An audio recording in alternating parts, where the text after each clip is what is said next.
black, he wouldn't have been suffering like this. Nanso yamu sir, we didn't respect, we didn't acknowledge the wisdom of our maker, the creator, the one who created us black. We thought we are not among, we are not one of his creators. That is why we are suffering. Ebrasu si eshi adusu yana se mede the apostle na Kwarteng Amanfo vekin Solomon for a time. Said ya bre biara mede amambre nchechire twere kronkron ne amambre ye nanom ne abibiman ye ho kasa ye ne amambre ne abakosem ne ade nchechire ne die nti abibiman ye bre no mede bre wo no ne nso braso. Ene yen topic no eye Africa under indirect colonialism. Africa under indirect colonialism. Africa under indirect colonialism. Abibiman ye da so ewo nkoasum mu na Bruni no de ye nkoasum na kosi dua achi. Ye wo ohinta dua achi nkoasum mu. Ye ni fa ahodiem. Na otwetwa mu esua bi na ebesua bi ato aso. Enie Obroni bedi onipa tuntum so no. NYANSA chiame piafo abraw. Ye nanum eni won koin. Epe se wo man. Onyankopon ne bo wiase. Ena obo asase. Ena nipa achicha asase afefa atoto na maman din afa. Enti ye chicha asase no nso de awo a wotena so ato no oman bi din tena so no tena ho. Nanso de hu ya ne se onipa obreye no ato ahye onipa tuntum so se oba ba kire ne nimde ne nyansa. Efri se ono oni nimde nim nyansa na nasase a wote so ne yema no nso no ono abakire ne kwan a onfa so nya adwuma na onfa so mfa enya adwuma na eyedan ena aboa apatu pre ekokire adwene kwan yefa so dware nsuom ene kwan yefa so tena nsuom. Enti onipa kokko si oba abakire onipa tuntum kwan a wonfa so ntena se ene kwan a wonfa so mfa niema atwa ne ho ahyi odoma nkoma de ma no enya adwuma. Se ye ka odoma nkoma ne obi a odom ankoma gina ho manipa dodo na no mete so panyiri bi e kire odoma nkoma na se e obi a odom akoma enye saa we dey na dawruma obetumi di abane teachings in contest de na emu masem ne kapa twi kasa ye ka odoma nkoma e obi a odom ankoma ye ka ankoma enipa buburuja enipa nyina dodo aha nti so odom ankoma yese ni ododo eti odoma nkoma nyankopon obo so ni asase no yeah ono ena ne nyansa mu ono onwene onipa tuntum no onipa kokko be fa onipa tuntum se obekire no kwan a wonfa so mfa niema e wona asase so enya adwuma obekire no kwan a wonfa so ntena na asase so enti eno achi enanum hunu se eze yeje ho efree fa ahodie hu won sem na yenya fa ahodie no woni wotentamoi ene won koin ema bibiman hunu se da bi enkrofo na fa yenomum dodo enti esese ye die ho utie ni ye pa ye Broni hu se onipa tuntum ani abreye no ena oka se me de fa ahodie be ma wo na wa wadi woman so na mmom mehihye niema ene amammuo atempon amaw me kire okwan afa so bu man enti Broni ese me de fa ahudi amaw de na enso so me na me kire okwan a obefa so abu man tie ni yo ena kwasi Broni eye nhihye ye de ma onipa tuntum se na wote oba bi dada ena me bedi wo so de na enso woni me kon ya me gya wo ama wo na wawadi wo so de na enso so agise de me hihye ama wo no utie na wo yo enti fan hihye ya me de ama wo no fa bu man wade sua kwan ya be fa so sua de ka no ngoma sua no wade sua okasa wo som ene waware wamamre eni mu amane nyina me kwasi Broni de ma hihye ama wo no eno ena fa bobra ena Broni se wa yesa hihye na to ho ama yen de kire yen ni se se broni de fa ahudi aman na wo se wono no waye nhihye ya yemfa mu ye man ana se amama ye wabibiri mu no de a ne che se wonyaaw na mmomode na amusifo na asisi ho amma ne dwumadie ele na ni suade hunu se ebeba mu o tene hihye o ye se ono no de kabima minka bi atudin democracy woni kasa mu ba ye se yento abanyi o mampanyini abrebiara mane medi oman no so na oba nso anhihye ya ono broni de aba no eno na o se nipa kro bia didi so na che se onipa kro na ba beye obroni na si na mu representative ama the colonial master. Because if your leaders receive their education, their certificate from the colonial education, the colonial master's education, if they obtain their certificate, their knowledge from them, what it means is that they are going to implement the white man's idea in ruling the black man. So fanim die bi wom. Eno nti broni hihye o ye maaye no. Eno ena o se mama mufa ahodie. Na emo mufa ahodie no. Se mo beya adwuma a hihye ya amede amamu no. Momfa mu man. Na che se broni na dwen no wagya amayen. Na enso ni nipadua na eni Africa ha. They are not, their presence is not here, but their knowledge and wisdom are here operating through our leaders. So our leaders have become the representatives of the white man, the colonial master. And they are here implementing the knowledge and wisdom of the colonial master, the wicked wisdom, the evil wisdom of the colonial master, benefiting themselves. And the Bruni and she say, my Jaffa, me de ho ma mint na so fi se kan na Bruni ti o man so emu e no no ti o man so ebu o man direct. And he said, "You see, Mosi yan kodia ya de mo fa ahudi ama ye kodia ye ko na mmom ya adwene na mudi bebu mu man enti wo ye hihye said de ebe benefit onipa biara obekọ aban mu se ono ekodia ni mu kabi mamin kabi enti se yeto aba ma obi kọ aban mu a na Broni na ka bom na wawia o man no na o ye hihye no ebeboa onipa no obeye mampanini na pamfo na nam so ama one no wia o man no a na aye o mampanini no de na pamfo no de se Broni ni wia o man no enti sa measures na won ye any say rules and law no me edema yen no eya de a favor Broni. Africa is still under indirect colonialism.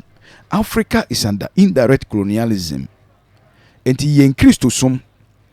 kwan yen nanom ne papa no fa so som Onyankopon no krim won besesa no efiri se Broni ba ye no hu se black man oye tumi. The white man, they realized that black is power, so they were afraid of the way we worship God. I'm not talking about gods, I'm talking about God, the creator of the universe, how we worship, the way our forefathers used to worship him in truth and in faith. Into obey suya free her at that down. Now no me ma ba ko sembi. E ka che o se why you hwi mu se ba bia mutu kwai ko se ho ye Israel no se ho ye Israel. Na won se nkakra na e pie. Yesu ka asem bi se ento so beba no na ahintasem ni nyina apie na mosom de munim according to Mark.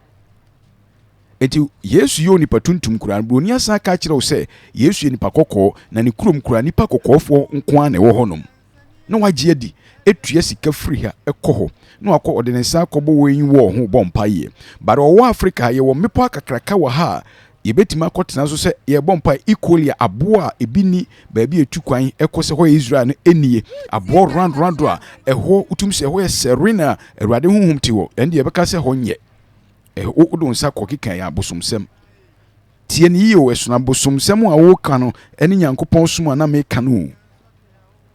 ena Broni adada yen nti yesom yade sua ya mamre ya didie ni nyina no wo sei wo de ahye yempanyimfo trim ena omu ena wo mu implement na no yesima mpanyi ko Ukraine antokwa asi ho omunya krawa mfa kutuku mfa krawa nhim no oko sire omu so omekire agriculture omeboan agriculture Ghana ha wotu aburotu kwan so kura na afifi no enye se bia mampanyini nim nyansa no onim nanso Broni de ahye etim se bibia anye ono amekire biribia yentumi. Africa is still under indirect colonialism. If we say kwasi broni hihye a oye ya oso de fa ahudi ama ye no oye no kwan a ebefa so na watimi awia oman no de afa ya kandifo no so wa abra ya kandifo no enkoma oman no efise kwasi broni wi oman no a woni wa kandifo na kabom eye nhihye no ama percentage na aboa o kandifo no akotofie won kwasi broni man mu enti wono nim se entokwasi Africa obekọ kwasi broni man mu obekọ akotena ho enwoma sua ode ne man na kwasi broni man mu kosua de onsua bi wa ha enti mu asua fon na kwasi broni hihye man ya esua no wa ha no A for apple, B for ball ankola ko say 4 years na from kindergarten KG1 KG2 KG3 say no akọ class 1 waste of time na China for edi sua de ene KG1 and 2 for ene pamontare ne mpaboa wo China minim say ya yo Africa sick ye yi video ni nyina kire China ban ye nhihye say ye nko school nkosua book nko kenkan orals nko kenkan English is a subject. English shouldn't be bibia e wo say no ne control yen eno ntini ye hia national language enso broni dia hye trim so obi enana yete me free ye free fie ba na kasafidi akese won kran bi ye won agudie mu nse morning sports no yen Saturday no so ura ba ko ka sembi na no ka say Africa is it ye way of playing no ye players no the kwam fa so bobo ka brofu bisa o ho anu panyi bi atese amanse brofu na kan ye ne sa ye sei na ye discuss o kam se wahu obi ka brofu obroni ka sa tia ye ho hare a ye de kwa akọkire ni pakoro nanso ya kasa no ye kati da bia kati okasa okanyina wodididi atem so bia wunim a ye ka etwi kasa ye ga kasa eve ene de kindergarten ye kati eso no emfa ye ho ba colonialism ti oka broni kasa okase broni kasa is so special bia woti bia we special ene won say ni aba won say mabunu ni mpanyifo nyina wa Africa ni aba won say sa abrofo kan ya de emfa ade bia mri emesi onipa ena so enti ubebo degree Ghana PhD doctorate degree a waste of time. If you say the okura oya engineer okura no okura PhD ontimi nyika akwan China ni onu okura PhD no tumi be yika akwan ebe ye bridge fansu kese so wa enti PhD no faso woni so eno na akwa bia koka bia wo monti omo hase okwasi broni na ayesa obroni na ayesa ye nwoma na esua nyina chaff chaff eti ye kokin kan saa ye say hey boy wa bon nwoma papa we okura we wo de ne kogino practically poor. But God that he created the universe, he was a practical man. God is a practical God. He's not a theory God. God of he will be there orally, he's good, he cannot perform. How would you have been? Say nyankopon ye technical man anka wo beba wiase. And so ye tie bibi man mu a broni dia de bia hye yetirim say white man's job, the white color's job. Enti obi a person bota cotton office enti broni de enhihye bia ba kwan a ofa so me esua de nyina no ho na ode hye ase se yen o me esua de yi yen firi ne ma ebeboa yen nyina ho na o group ye tena fa ko waste your time enti ne ma no e ho se nka wona nanom edigya wa ene e ho se group yen e wo classroom e kyekire yen na yetumi afa de wo yen ho de aye bribi a manufacture bribi de aye bribi no broni gada yen e waste your time 18 years 16 years in school ubewie na ora nko abrofo na oka na we poor enti da bia wa render yen powerless because yentumi fa hwe ma wiase awurade so say onipa ba mabo wo be fruitful and multiply. Be fruitful and multiply means be technically good because you are going to create something. I created you, go and create something. And Kwasi Broni sat down and realized the creator was a craftsman. He was very crafty. He was skillful. So the white man realized that education, all you need is skill, not grammar. In Africa, why powerless? Why waste? The better school most degree, PhD, doctorate degree, or engineer, how did the coffee the wabon? Bow in the carbon of no bejina can canina. And a bruni, yes, I will on ocean scale. If we say, Kwasi Broni nimse Nyankopon was a skillful man. He was a man of skills. That is why he was able to create the universe. Enti Broni eso wa the freedom amayen. Nanso ne niema ena wahye yen ene yesua. Na o hyase the free education. Se o man abibiman be ye Africa be ye before Africa can survive, before Africa can become powerful, we need to change our education system first. It was through education that the white man used to mislead us. He used education to mislead us. Who about PhD? Unuya biya ana wadamfu biya unini we from 4 ana JSS ya wan kobiyo. No ko sua skill. No sua ni ye no. Ene hwe sika wo fa PhD ntoto ho hwe. It tells you something. Nanso broni dia hye etirimu se wo kasa wo kanye. Wo nwoma sua wade ana nananum kire wo na nye. Waduane ya wudi nye. Wadura wode ye ho nye. Ma memfa bi mrew. Enti wo hye ase se ono kire ye ne niema. Ena o san hye ase me hu se ono kwasi broni ni kurom efe chen yen ye kurom ne man mu efe chen ye man mu enti ode ho nchekire ene ma school mu saa na obefa nkrofo de kwa abrochire na omakosua de odfira abrochire ba o si broni kurom efe me kwa abrochire kra se ne ekosua de no ya nsua ne sei enti mu de amusua o hanenye me kwa abrochire se na msua no enti ba so doing no na o implemented the idea of the white man, the knowledge of the white man. Sana kwasi broni fa so wi ayen to once obi tu kwan kosua de abrochire ba oba no condemn Africa ne niema se broni na nya Africa tena ya anka de ombe ye owiase no ka wiase beba wiye because eniema e wa Africa no ebibire mu han ebi ni broni krom broni dependi wo Africa but se wanfa nyansa bi ame biti wa ubehu se ono no dependi ubehu se ono wo niema e na odidi uso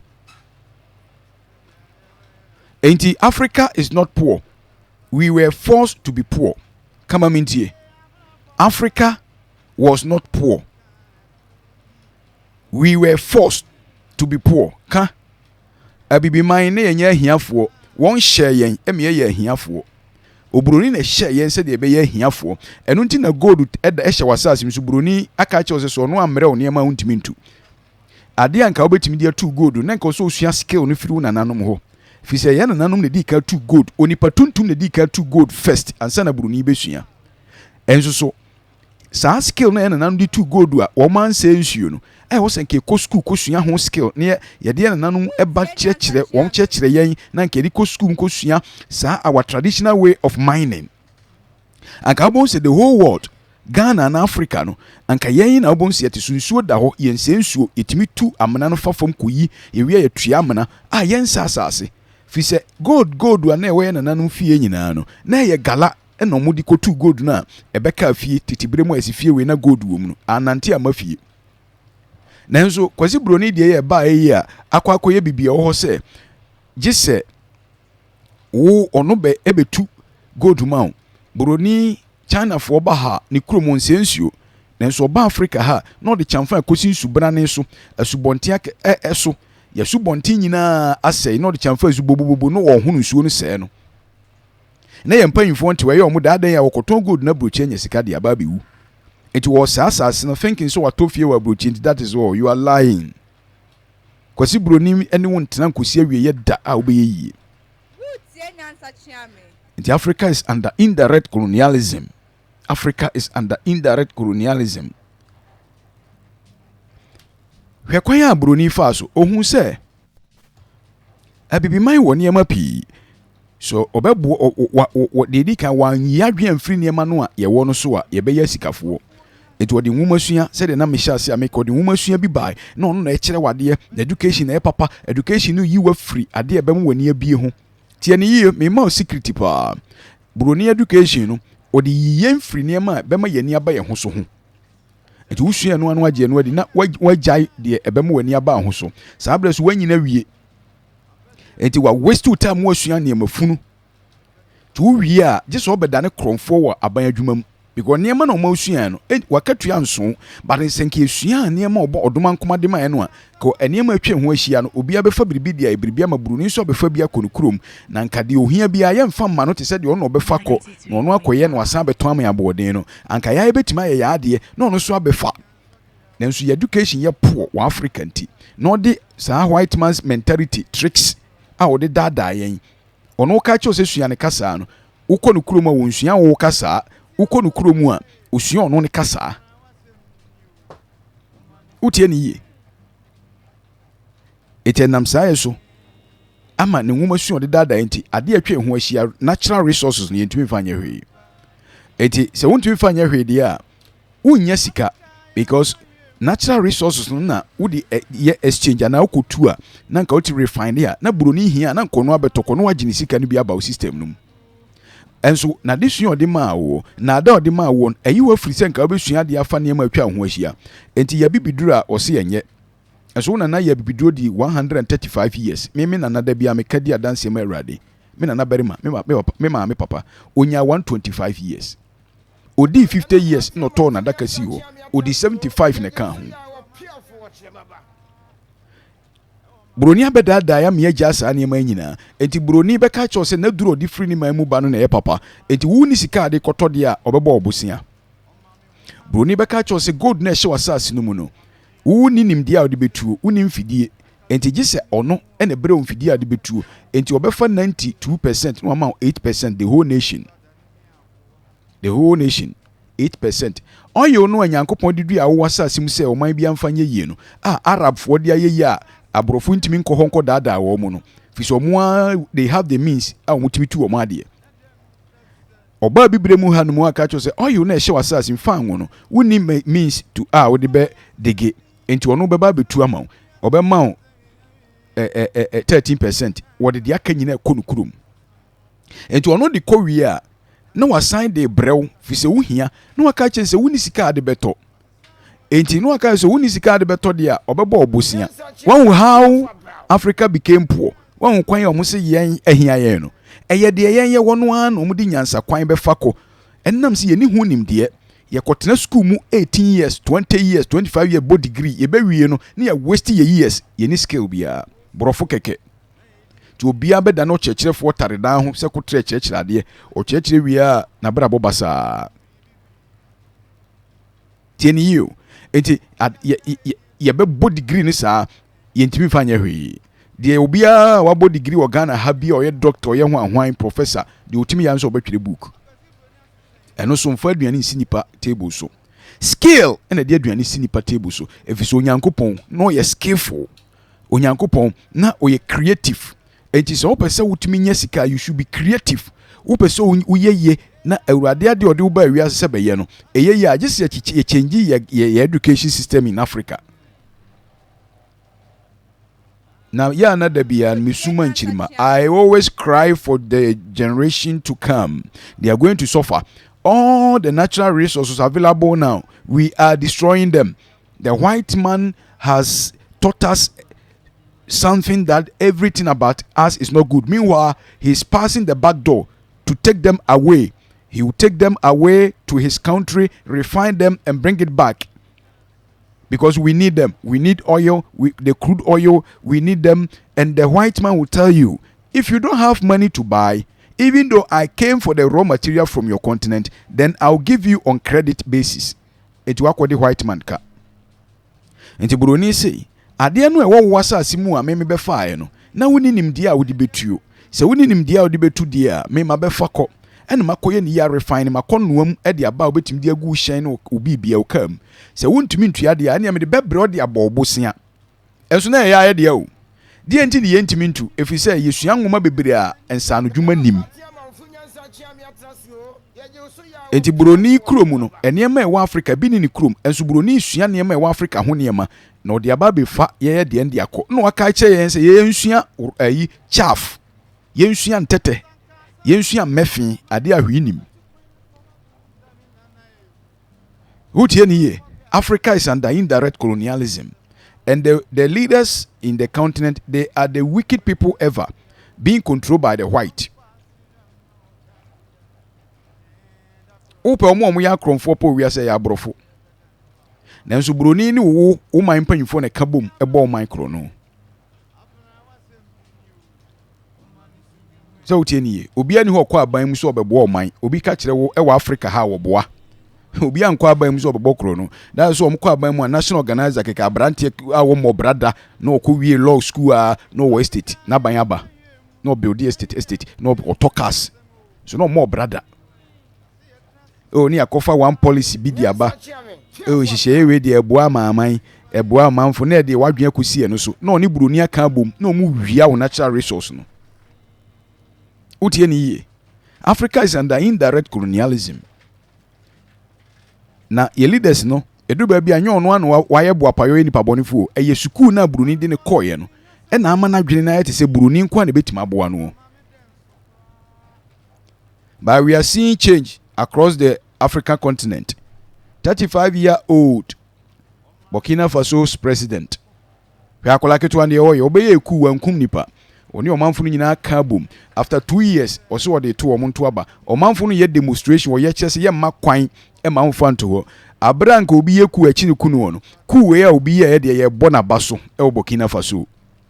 Waka kire aba adwumafo no se saa buroni nkwase ahyehe ode ba ya oman afa ni yetu mpon no wo da VAT na oman na sa topatru agum se wo ye minister na ya sa tua woka nti oman na ma wadwuma wo ye otua woka wasa ma woka den wo sa topatru gum oman afa na wutu mpon oman ya ono atu mpon no no te sakre so na wakogye bosia wo no ho nti developing nation mom na wo senka wo be ye minister wa ye ma woka wa nkasa for woka tua bi topatru even kura no ye tua woka wo pa to woka ba Burkina Faso abrante ekitwa yi he has set the record. Say we are by adwuma ni we minister ye ntoka amawo fi se tua woka wa to patru wa fa woka ena sika ode beto ode akoto tractor be agriculture. What a leader. Mo hwe de yetete ho wa Africa. Colonial masters ayi no an yetete ho wa Africa.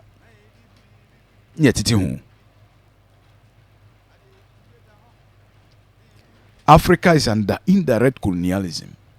Eti the entiama yabeye buroni frese here ne de kan say they have forced us to be poor. Meanwhile we are not poor. Enti what the niema chichire wo obefa niema no ho a enwuma usua no ni hunim de na ode kɔ na wadada.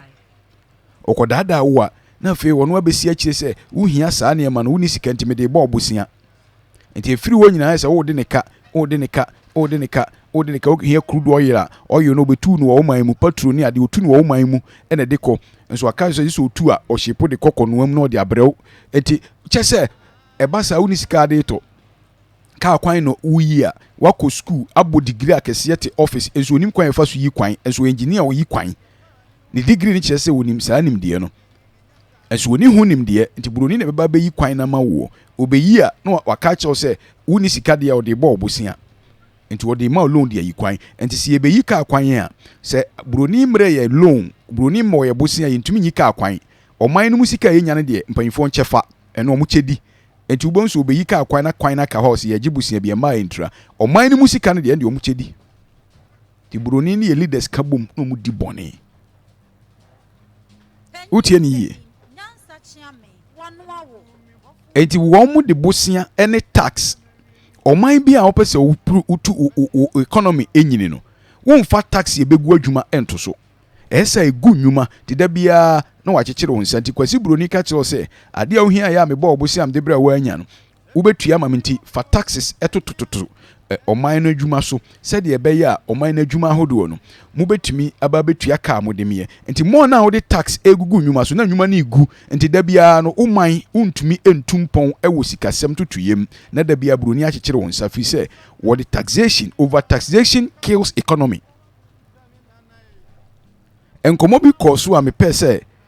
mebo bi akyere wo na abrofo no edi nkitaho bi na eni ade a mekyerɛ mu na otwetwa mu no na yeye ne part 2 ya efa pa timi yese mebo bi amwati mu amwo Facebook no kɔ SANKOFA ministries na kohwe video no SANKOFA ministries ena abrofo no a wo mu anyame ehunhum ti wo mu na hunu sɛ de omo de ye Africa is about time some beka no kre enti nyankopɔn no sɛ de Yesu hyɛ nkom Isaiah nwoma no so okan 16 17 19 ni nyina no a ɛyɛ nkom o hyɛ to wo sɛ no kre bi bɛda dia mo nipa tuntum ade no ho ansa na wiase akɔ na wieye ɛno ana ɛba ne nɛ wo mo ɛka no kre enti oman yɛ pɛsɛ tumpɔn ne yɛmfa over taxation ɛbɛkeli nnwuma enti buroni no ayɛ saa yɛntie wo a wo utie me radio no yɛ bɔ nti wobɛte why utie me radio so abɛte nanso wo a wohwɛ me Facebook live no wobɛtumi ahwɛ video ni bi na yɛnhwɛ nkyɛkyerɛ a mede ma wo ne kwan a Africa was not poor but the white man and our leaders they forced us to be poor Impoverished countries? No, we should forgive the debts, but that's not going to help those countries very much. Okay. What will? Tax cuts. Thank you.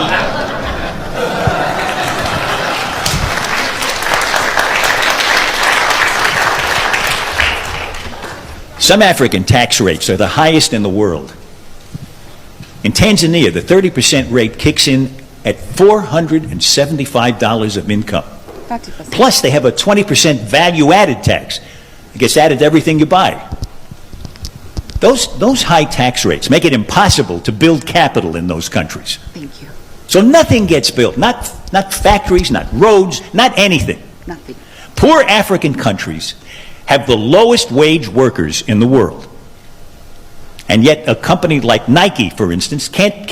put a factory in one of those countries because of the oppressive tax rates. Taxes have killed any possibility of economic development.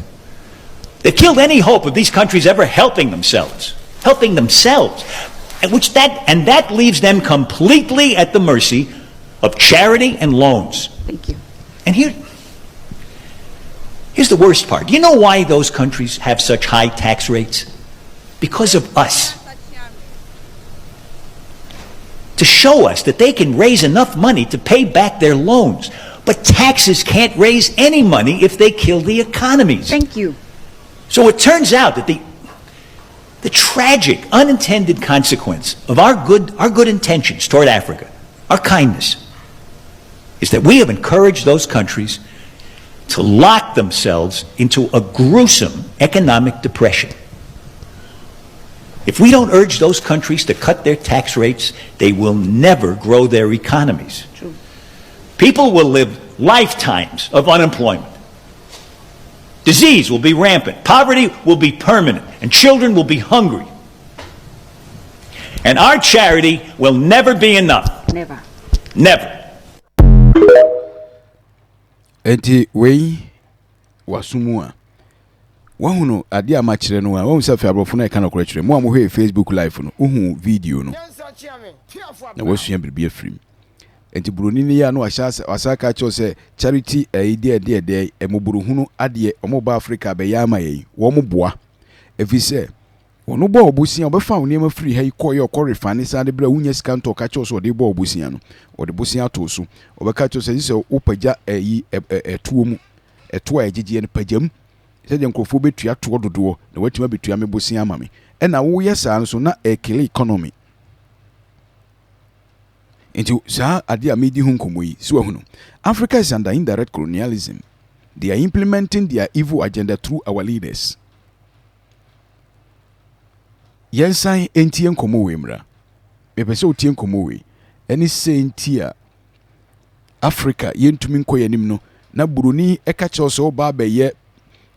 amanyosem waje se onimade wasua nwoma ka borofo akakraka bi ukọ China they don't care about sanema no onfa borofo ho ukọ Germany onfa ho Italy onfa ho Spain onfa other countries they develop onfa borofo sem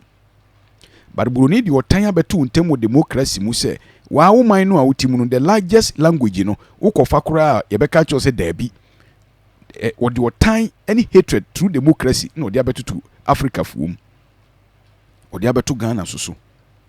enti buroni enye saade no se wokofo bi kasa enu be waste the time okọ school mu a gise osua borofo a nsa na ode atwera de waste the time enti fa kasa wote e kire nade no wonko nanim na Nyankopon ne bo kasa no ma no enti wo monam saa ye so ebe ama so obetimi abeye leader wo man no mu a yesegi so okura degree wei agi so okura usua de nduru ha agi so ni nyina ye tro a emfasuo ni so aburuni na asaike yensa enti bra Kwame Nkrumah kuraji fa hudie fro asoafo of mo manko school no they perform far better than ene a yesi yakọ school mkura PhD no mo say o man no and it speaks to you. It tells you something. And the above no more can occur sorry, those who are talking the truth, they are afraid of God. High class economics are one ya brofo mo can occur Africa leaders. And the Bruni say this will be a elite. And the Bruni edi one more is say omo in quote almost sia de nima de ni tia bobil no ordinary a leader. And to only we are wo gine di se wako school ntumi nkana sem enka hu enti wa mana be South Africa woni sika untumi nya politics that is so how koto aba primary school na binum ko agye so tua sika man krofo toma no se de da bia be ka wo mo e wa adwene na eni sika na hye na yesusu se buroni di nwoma bisua bia ba woni bia untumi mbam e buroni na yes Africa ntumi nya yeda agye se education system ti buroni di onipa yesusu se wasua nwoma duru achi na wi ade e bokro no yentie sa buroni so interview no ye Africa's politics have fallen into the hands of elites, as the Nigerians would call them. These are a class of people who are pure business politicians, and business and politics go together in Africa. You cannot stand as a poor man. I came across a wonderful example the other day from Kenya,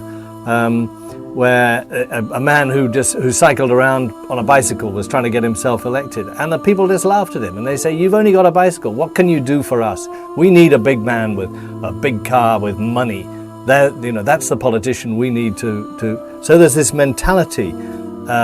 which I think has allowed a very small group of people to take over those countries politically but also economically, and that's why you have something like, I think the World Bank says, between 60 and 70% of Africa's capital shifted out of the continent. It's in banks in Europe and Asia and maybe America as well. But these people just do what the colonialists did, which was suck the wealth out and shift it overseas. And until that changes, that is, until there's a new generation or even a revolution that actually takes power back to African people, I think those problems, that lack of development, will continue. The answer has been, well, why should we invest in Africa as outsiders if the rich Africans don't invest in Africa? And that's been the case up until now. But I think it's changing. I think there is African capital flowing back into Africa, not just from remittances from African diasporas living overseas. I mean, 20 billion a year until recently. Not sure which way it's going to go now. But also some of the big men who are very, very rich men indeed are beginning to say, actually, maybe I can invest in Nigeria and do better than I can by investing in New York or in Wahu oburuni nyansa sema okan mo amu Facebook no obetima hwe ne live oko Facebook SANKOFA MINISTRIES Facebook obetima hwe live na hwe videos no nyina ti Africa no the richest continent in the world Africa as one so your third world Brunei so your third world ye ka amantam amman ewiase amman asase tamu a yetena so no a ye na ahia yen sa na Brunei ka kire so ade ama Brunei aye bia no befafira bibimam ni senti ni sen ya nanom kwan yonfa so kirekire yen niam atwe ho ahia nka betumi de aybiribi nka kwasi Brunei hu ya no usuro yen kwasi Brunei hia na nka beto afrie ho no Brunei de enwoma sua bia dada ya me aka se ni nyina nye entigi se bibi on de brew na wo se wo continent no wo se wo man da bia no wo be preso obeba betena ni man mu no wanya binipa binum de wo maye nkoa abepipa toilet so edibinum abesoso a bola edibinum abesoso anima that is so abon nwoma wo hasen na kodura buchi akoso a bola eti entumi nya hwei so we Africa kankane Ghana sika ye wo Africa Ghana ye the largest producing country gold, the largest producers of gold Ghana fan wo kofo bre so obrade bi beka ye ho nti nanka Ghana de ye wokoko timba ne ya se ni nyina ya fa nya hwe wonnam mantamu na ko hu kwan a Ghana ye nam so mo hwe kwan ahodo egu Ghana ye nam so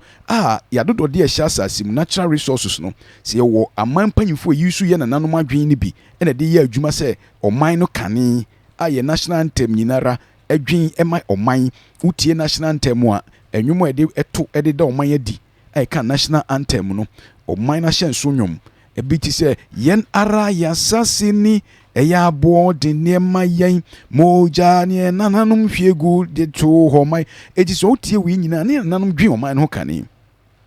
eti gold fango ne niema ye twa no ke ebedi besiesi oman no ka asphalt papa bi ba bia ntumi ngukota na nka ya ye no ya cast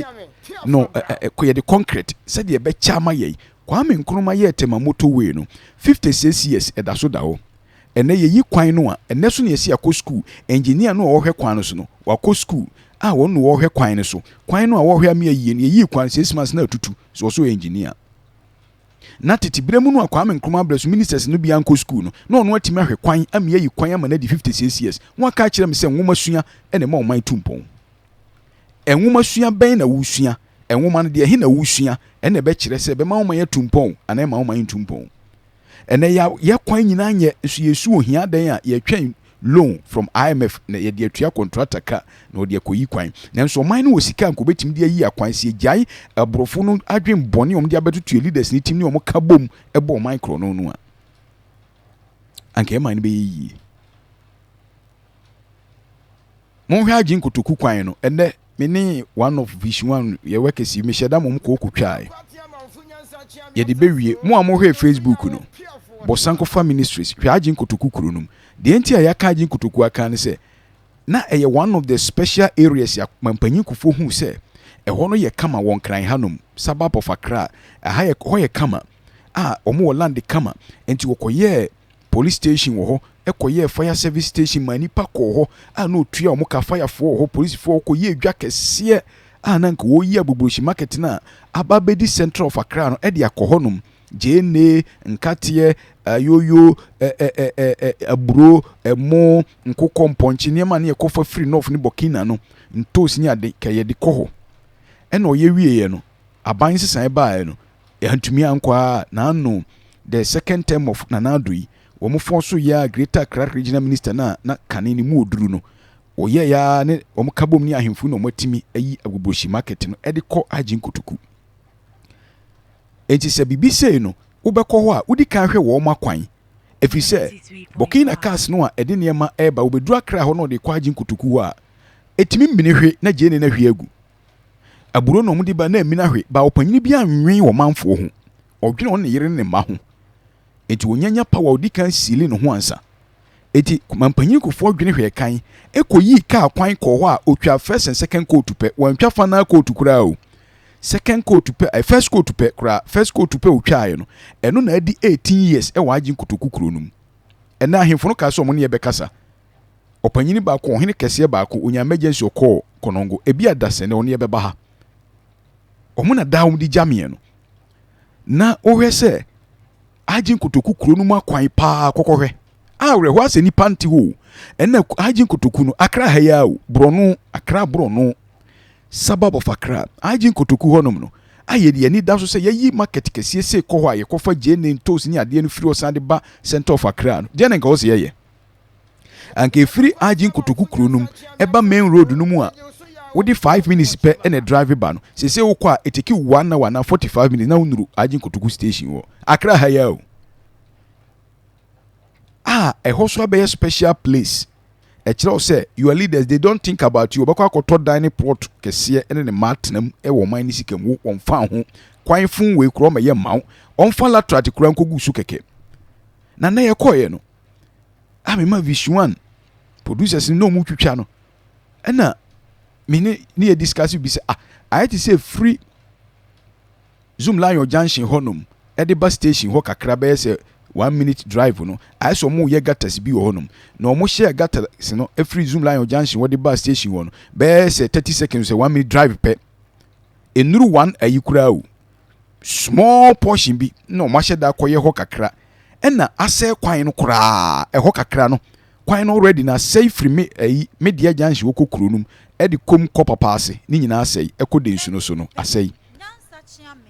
ena emsa ahemfo no di bejame a mekan radio so no so mo di ama yeso oba bi contract se nkonko ye o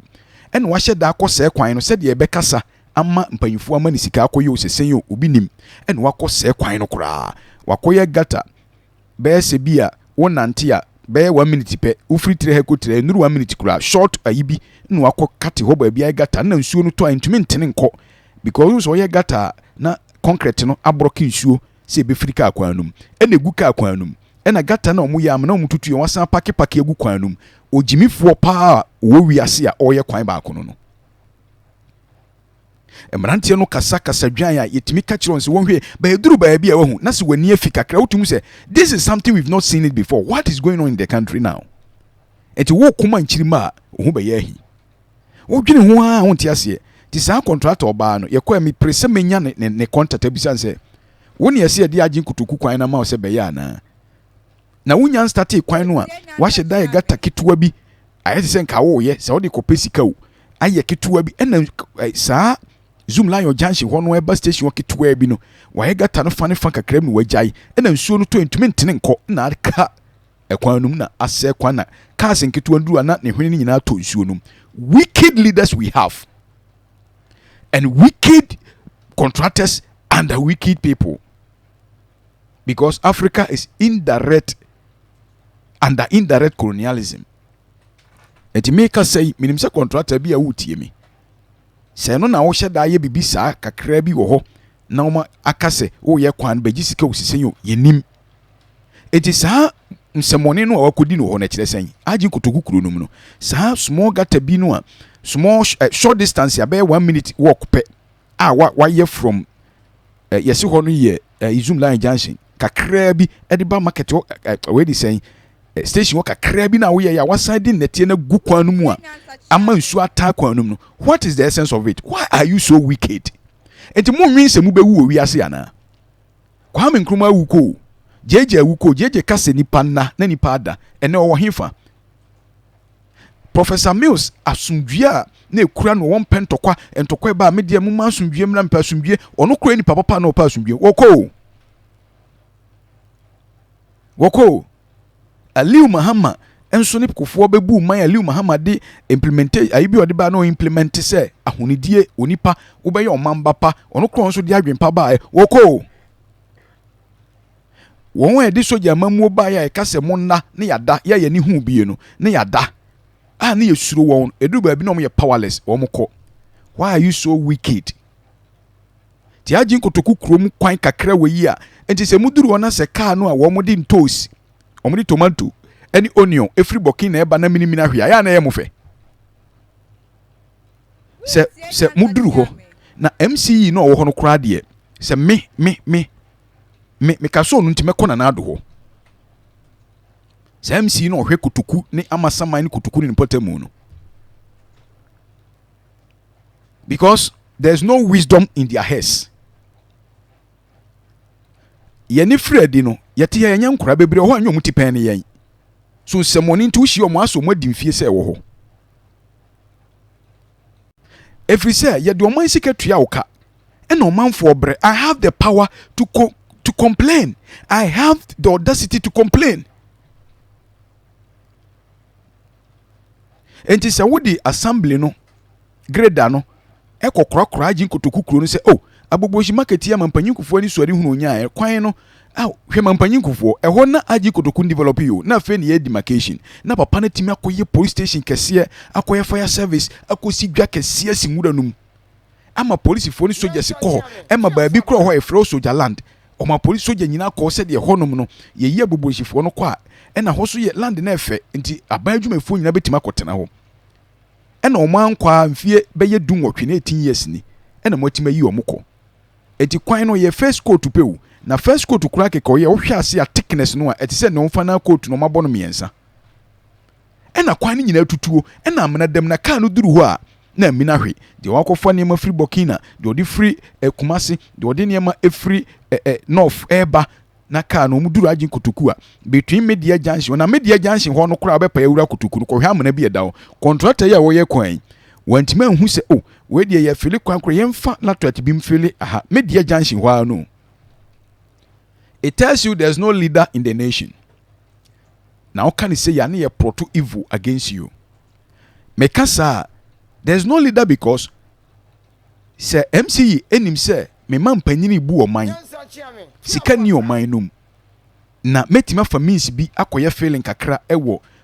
baabi a vantage area say ya eho ene ekofa ne ma ba na nkrofo abitu nti ano da ye so dodo nti wo de en feel mo kaka keke sika ba na nka ma ban abeye na nka wo MC no wakasa sa hunu sa nyansa no se oman biara ekọ ahokyire mu a ene ehunu se o good leader ana oni good leader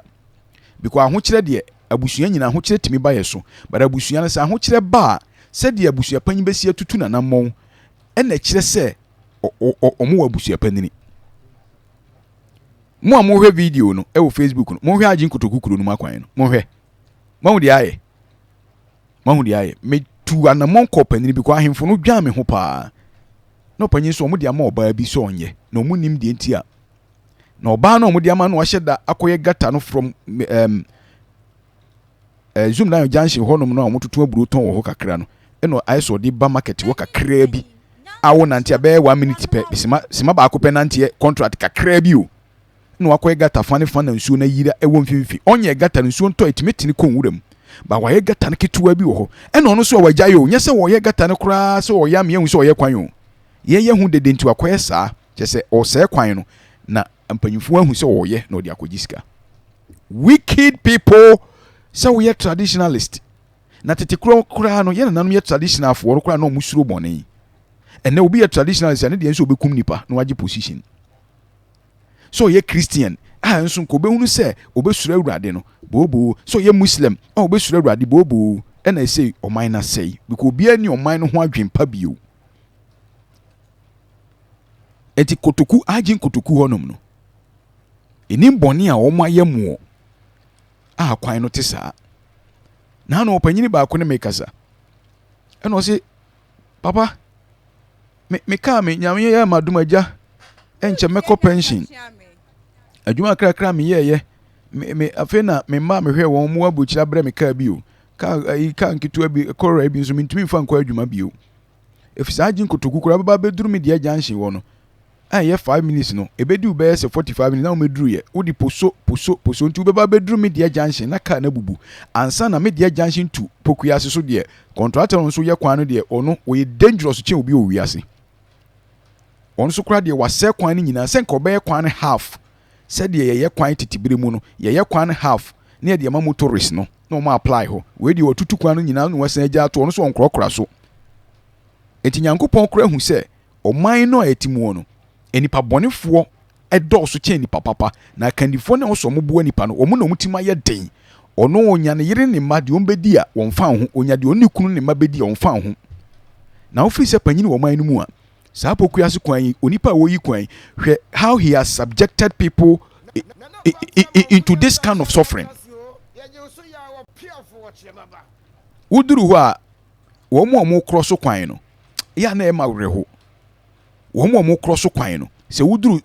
China mall hɔ no mu a wɔn mo cross kwan na no meduru na abrewa bi kura na nansa na ontimi mforo cross kwan no kyɛ sɛ nyansa nim na opanyini bi ani hɔ sɛ meka sɛ opanyini ni hɔ a in court o meka sɛ opanyini ni hɔ in court ɛfiri sɛ yɛ wɔ nipa ɔhwɛ kwan akwantempɔn so wɔ hɔ yɛ road minister yɛ deputy road minister sɛ ɔyɛ opanyini ampa wɔ man no mu a kade a contractor no yɛ no kɔbɛkɔ na kɔkasa at least yeni sɛ yɛyɛ kwan de a ɛden inconveniences bɛba yɛgitum onipa bi a wanyɛ ntuma wonye nipa yɛgitum nanso so ɛnyɛ nna ne yɛyi kwan kɛse am yɛhunu contractor bi yɛyi kwan a access roads nyina nkɔ yɛ ne nyina ka ho bi kɔ yɛ charge ka bills no ho enti kwan ne yire a na nka car no atima dodge kama ba yɛnwini nipa ho na ɔno dwene ne dollars a wɔ charge ho bɛkɔ akɔgye no o ɛno pɛ ne hia no wo a wotie me bi apa wudu China mo hɔ no mu a pokuase sɛ won kwan mu yɛ China mo aya hwɛ enipa na etwa kwan mu wɔ hwɛ brɛ ɔmo brɛ ɔbɛforo gata no wate ahwe no wasan kɔforo mfimfia yi na ɔmo ayɛ no crash barrier no no wate ahwe no adan na yɛde nipa fa nipa bɔ ne sɛ mu saa why and there's no leader to supervise the road ba me mamu secret bi ɔman bi a wowom na sɛ hiafo osu mɔborofo osu sɛ wadi aduro sɛn na wo yɛ leader na hiafo osu mɔborofo osu begin to do something right if you say nature sɛ wonyɛ awurade ni kura nature ɛkoma mɔborofo nature ɛkoma the needy nature ɛkoma the one who has been pressed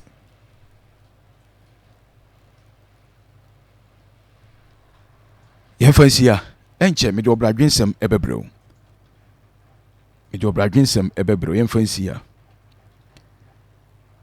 bebre na ya Nyankopɔn yɛ adom adasɛ na yɛde pokua ayi agye nkotoku